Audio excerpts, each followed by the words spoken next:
Buen día, queridos educandos. Nuevamente vamos a tomar nuestro curso de Historia Universal para el examen de Comipens de los grupos sabatinos A y B. El temario de este curso intensivo nos delata que tenemos este tema pendiente y vamos a revisarlo. Espero que se encuentren muy bien y pues sin dar más preámbulo vamos a iniciar con esta presentación. Decidí incluirles aquí pues una de las presentaciones de la bandera americana con las 13 colonias, ¿no?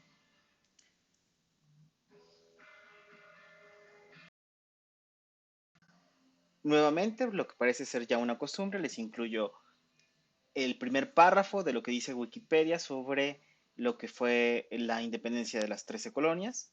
También sí les pido que por favor hagan un apunte donde tengan anotadas las 13 colonias originales que pertenecían a los Estados Unidos de América o que eh, formaron eh, parte o conformaron las 13 colonias.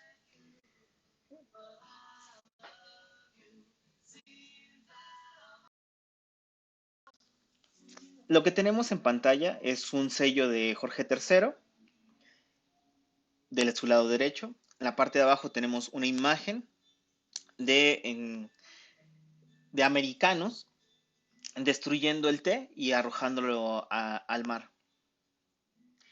Del lado izquierdo tenemos una lista de causas. Algunas ya les son familiares, algunas ya las vimos en Historia de México y solamente vamos a darle un repaso y con lo que, si gustan copiar lo que aparece en la diapositiva, lo pueden hacer sin ningún problema.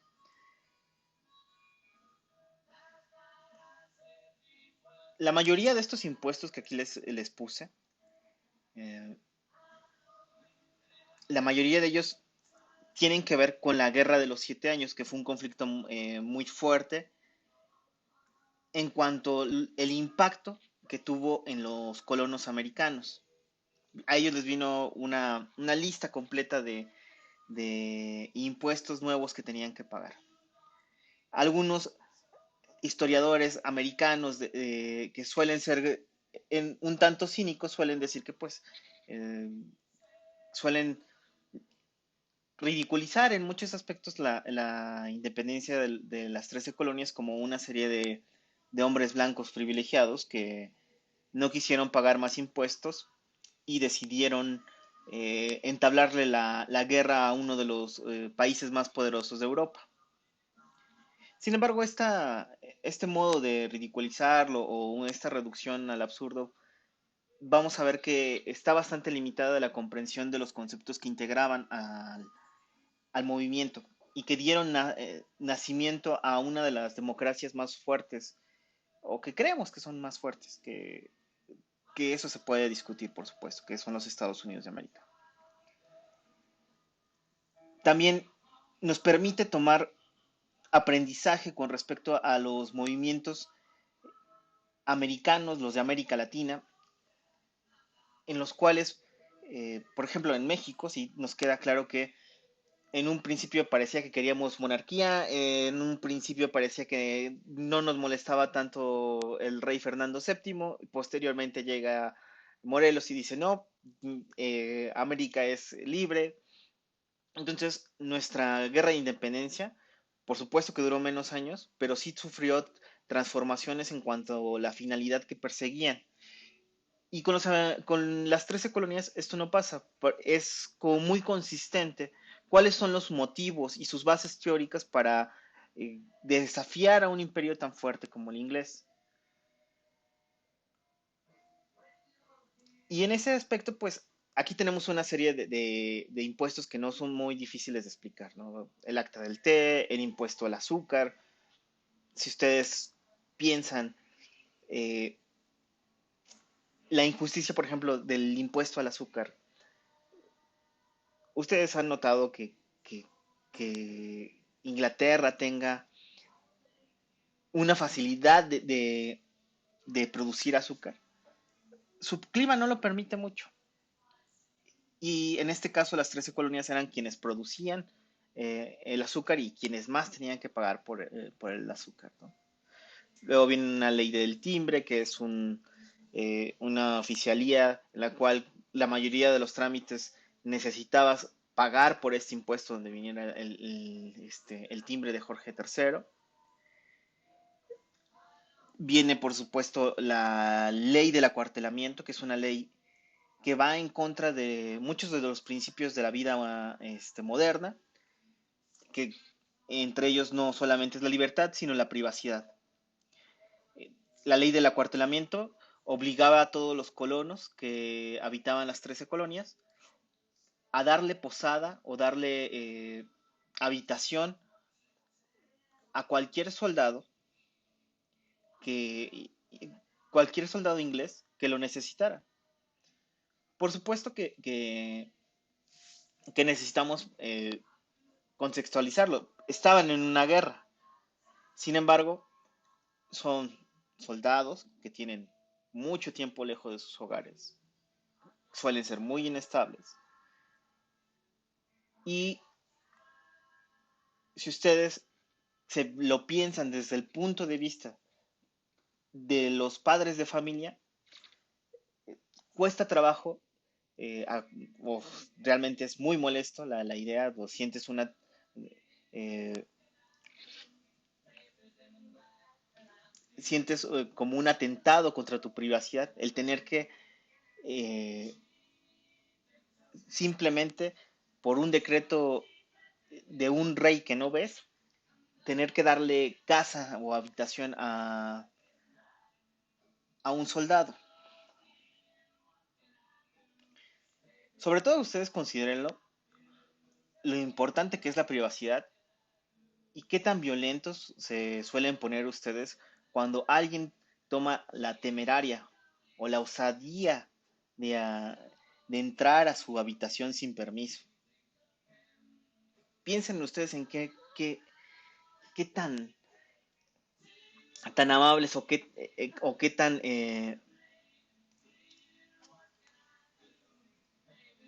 qué tan propensos son dados al perdón y a la comprensión cuando alguien entra a su habitación sin permiso. Entonces, y esto ni siquiera es cuando lo hace un desconocido, es cuando lo hace un ser querido, incluso. Ahora que te impongan vivir con extraños eh, sin importar la circunstancia, que eso es uno de los que van a alegar los 13 colonos. Y bueno, yo creo que la última que podemos afinar es la matanza de Boston, perdón. Eh, en esta matanza, por supuesto, se enfrentaron mercaderes y soldados ingleses. Evidentemente, los mercaderes poco podían hacer contra los soldados y murieron eh, una serie de mercaderes que indignó a los colonos o a los que van a ser los americanos y tensaron más la situación, ¿no? Entonces, que de por sí ya estaban molestos por esta imagen que les ponía de tirar al mar el té, ya las tensiones estaban fuertes entre el gobierno británico, los representantes británicos y los colonos que habitaban las 13 colonias.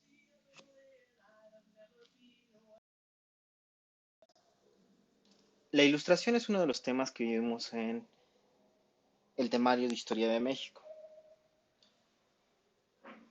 Revisamos sus conceptos bases, la libertad, la igualdad y la fraternidad. En el caso de las 13 colonias, la fraternidad se va a ver a través de un concepto que es la felicidad. Tenemos los retratos de Kant, Rousseau y Montesquieu. Kant es el retrato más grande, Rousseau es el retrato a color y el otro retrato a color y Montesquieu es el retrato a blanco y negro. De Montesquieu podemos decir que es un autor sumamente importante para la discusión de la filosofía política, puesto que escribió un texto que se llama El espíritu de las leyes, en el cual dentro de sus grandes reflexiones hay una parte que le dedica a la separación de poderes.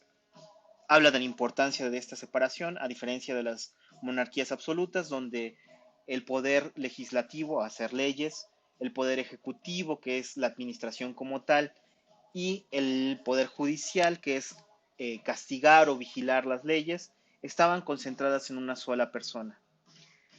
Montesquieu nos dice que el rigor de las leyes tiene que ser el mismo rigor de las leyes naturales. Es decir, una ley tiene que ser tan certera como lo es la gravedad. En ese sentido tiene que ser el papel del legislador. Tiene que ser un conocedor completo no de lo contingente, sino de aquello que permanece siempre. Y bueno, en ese aspecto, pues Montesquieu es muy claro, nos dice que él le ha dedicado muchísimo tiempo a estas reflexiones y que espera que las valoremos. El siguiente que podríamos analizar es Rousseau, quien es el que hizo un texto tan importante como el Contrato Social. También es el creador del discurso sobre la desigualdad de los hombres y del cual muchos toman el concepto más general de libertad, que es hacer lo que uno quiera sin dañar a terceros. En Rousseau hay un problema que es muy importante, que él reflexiona sobre el corazón mismo de la democracia, que es, sabemos que las democracias absolutas, es decir, donde todos tengan la misma opinión y donde todos piensen, su pensamiento sea tomado en cuenta de la misma manera, es imposible y que por ende tenemos que recurrir a representaciones o gente que represente estas opiniones. Eh, Normalmente son los diputados, senadores. Sin embargo, él advierte que uno de los peligros que son inherentes a estas representaciones es que ellos se convierten en una nueva oligarquía.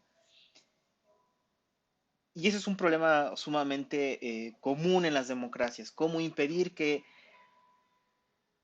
pasen de representantes a pequeñas o a pequeños nichos de poder o pequeños acaparadores de influencias. Entonces, Rousseau es el que nos señala esta problemática, es un pensador sumamente profundo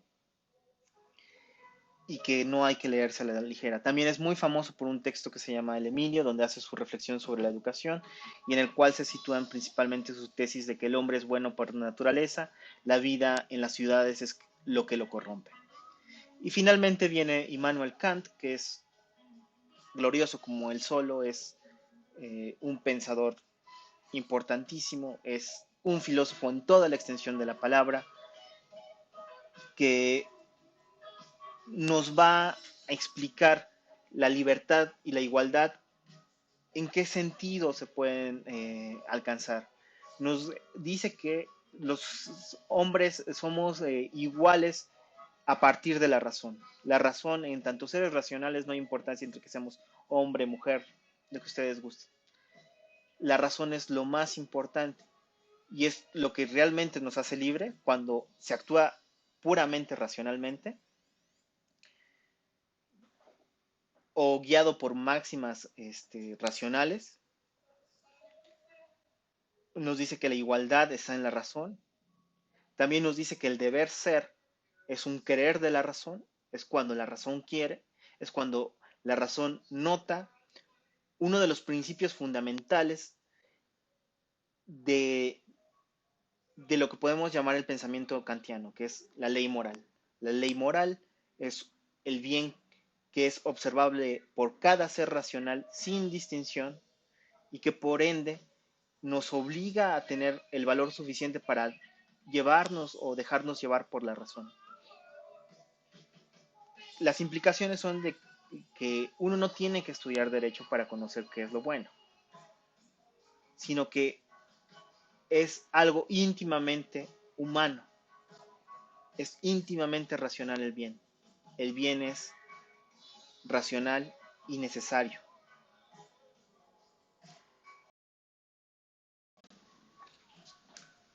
Este tema igualmente lo vimos en Historia de México. En este caso solamente les estoy dando los tiempos de Diderot en los cuales él tardó en hacer este documento o en compilar todos los textos que iban a conformar la enciclopedia. Hablamos de que la importancia de la enciclopedia no es solamente la concentración de todo el saber en un documento, sino también eh, es importante la idea que está detrás de la enciclopedia. La idea es que el conocimiento puede derribar cualquier desigualdad fáctica que padecemos. O sea, por eso es tan importante que todos tengan acceso al conocimiento. En su momento hablamos de la importancia de Wikipedia como una enciclopedia libre, de fácil acceso, y que el hecho de que no les cobren por acceder a esta información se debe a que se sigue pensando o se sigue confiando al conocimiento como una fuente importante de superación de las desigualdades. No es la única, pero sí es el camino. Esto es una propuesta y por supuesto ustedes determinarán qué tan cierta o qué tan falsa es esta propuesta. La Guerra de los 7 años. Aquí lo que les voy a pedir es que por favor este cuadro lo pasen a su cuaderno de apuntes, los que hagan apuntes por supuesto, y lo tengan presente. Revisen quiénes participaron, porque finalmente muchos de estos reinos van a regresar a pelear con Inglaterra, ayudando a los colonos americanos.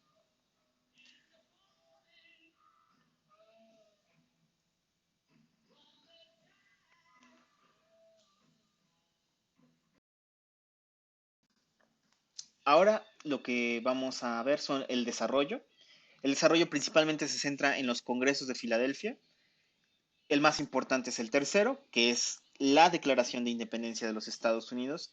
Y de este congreso lo más importante es que el Acta de Independencia fue redactada principalmente por Thomas Jefferson. Jefferson no es un pensador menor, es un tipo sumamente instruido. Y de hecho, en la Declaración de Independencia nosotros lo podemos notar. También da testimonio este desarrollo de que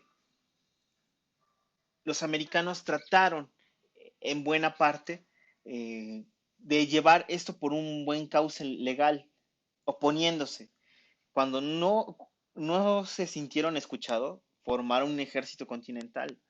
Y la respuesta de Inglaterra no fue la mejor. Jorge III empezó a contratar mercenarios holandeses eh, para atacar las 13 colonias. Entonces, eh, las represalias estaban a la vuelta de la esquina y eh,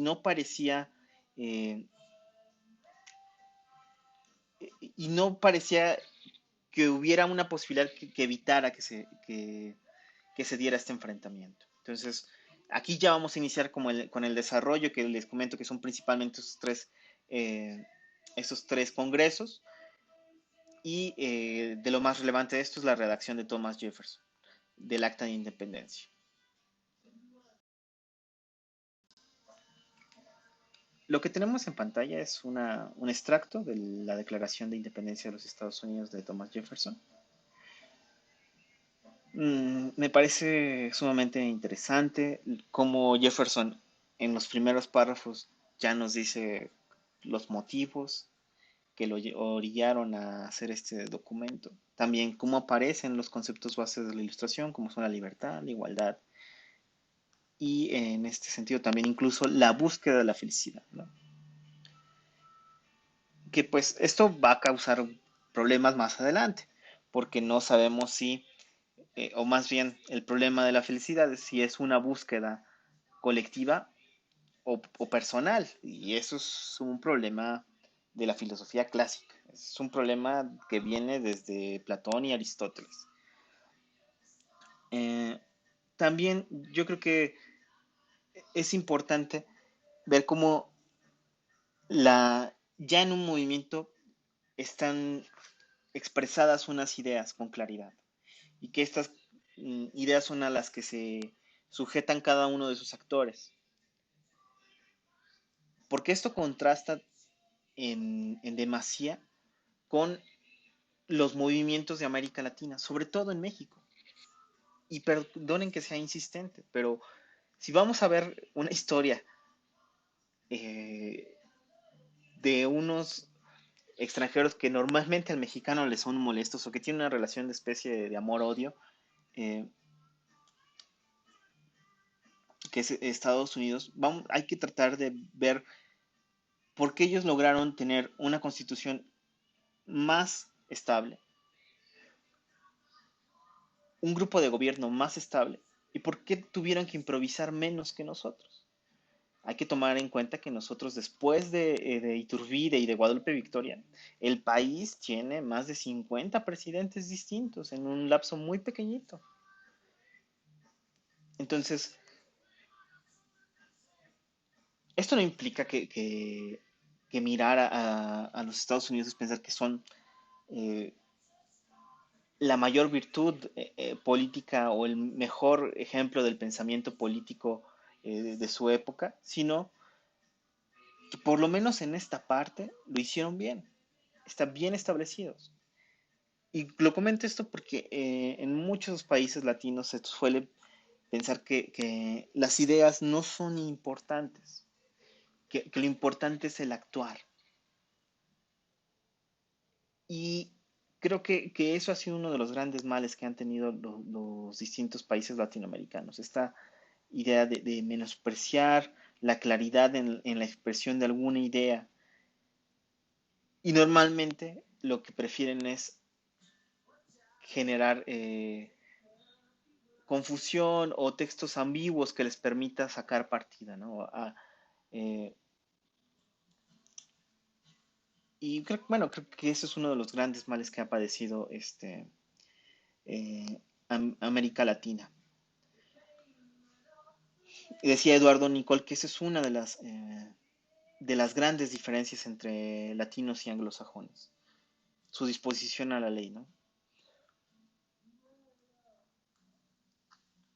Y bueno, nosotros podemos notar muchos ejemplos, o sea,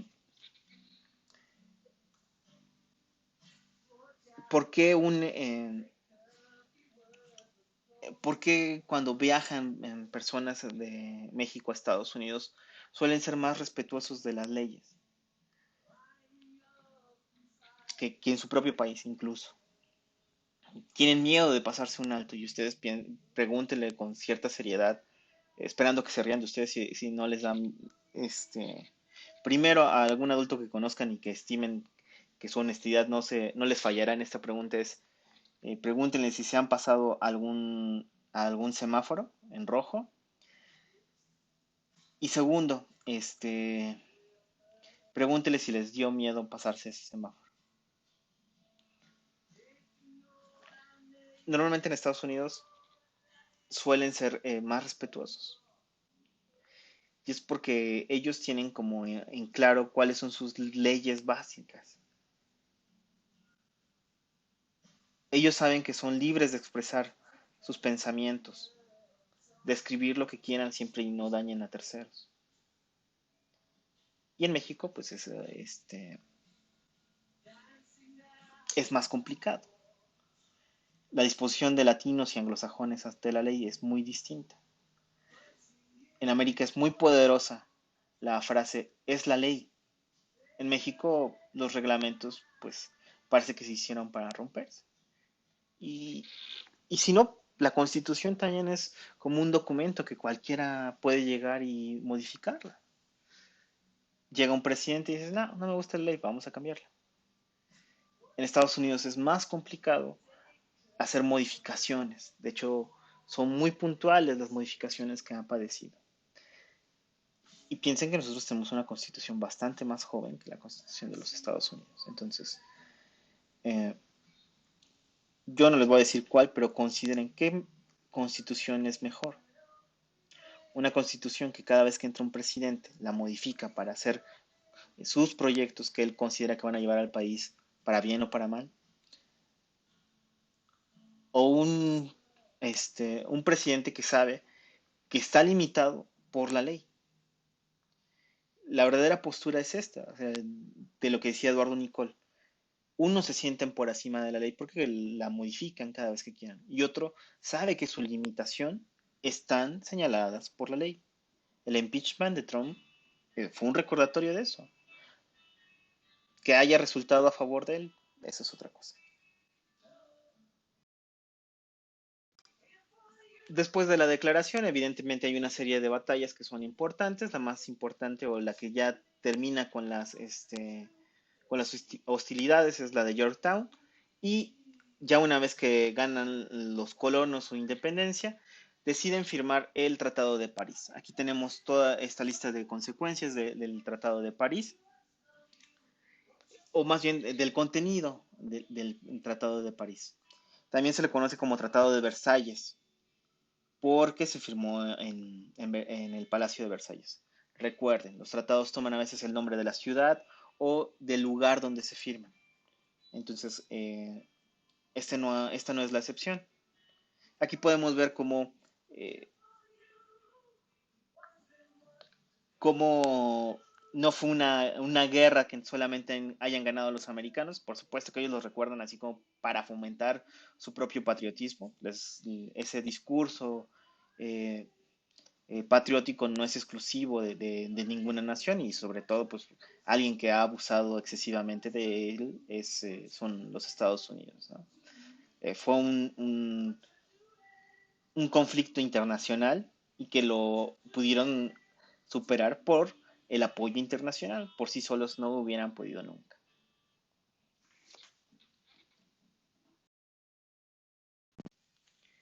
Y bueno, llegamos a la última de estas presentaciones sobre las 13 colonias. Tenemos esta lista de consecuencias.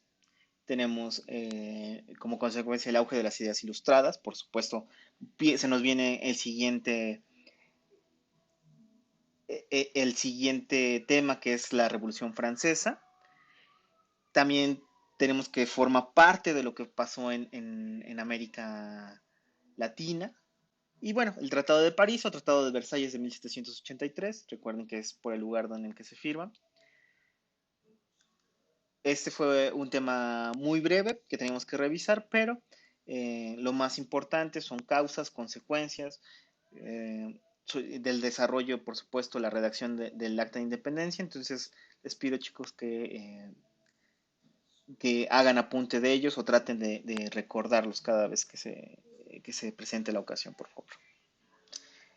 De antemano agradezco nuevamente su atención, agradezco que hayan llegado hasta esta parte del video, los que hayan llegado por el camino correcto, que sin saltarse eh, mis buenos deseos hacia ustedes y espero que se encuentren en óptimas condiciones.